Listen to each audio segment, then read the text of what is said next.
Nu teisus buvo amžinatelis Petkevičius. Teisus. Nu durnių laivas. Nu nesupykit, mėly politikai, bet va tokiais dalykais jūs darot savo daug didesnę bėdą, negu visi jūs, atvirai kalbant, кritикуянtis. Министр, когда война с Россией, уважаемый министр, когда мы пойдем на Россию? Kada karas su Rusija? Kodėl jūs vadinate rusų kalbą teroristinę? Jūs nekenčiate rusų? Kas čia per provokacijos?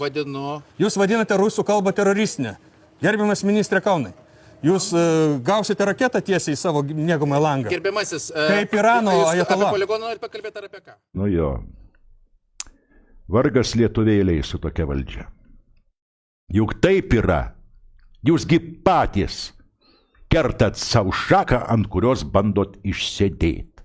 Nu visais jūsų veiksmais. Nu pasižiūrėkit normaliai. Nu nesugebat jūs net šituose veikaluose, reiškia paprastuose menkniekiuose. Žaisti jūs tiek esat baimės pilni visi. Ko jūs bijot, jūs patys nežinot. Tautos bijot? Nu čia reikėtų kalbėti dar rimčiau. Tai, ką prisidirbo per 30 metų, su rusofobija tą turėsim. Niekur nuo šito nedingsim, mėlyjei. Teks išsivalyti ir viduje, jeigu norim taikoje išlikti ir gyventi.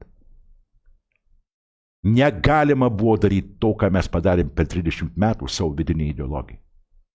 Kad mes sugriovėm, bandom sugriauti, kalbėkim iki galutinio, reiškia, vertybės, tradicijas, aš tą suprantu.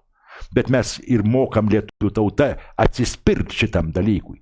Bet va šitam dalykui, baimėjai prieš kitus ir tos rusofobijos pasėta sėkla. Deja, šitą Durnaropę teks išrauti, niekur nedingsi. Уважаемый министр, когда вы будете обижать от русских из Литвы?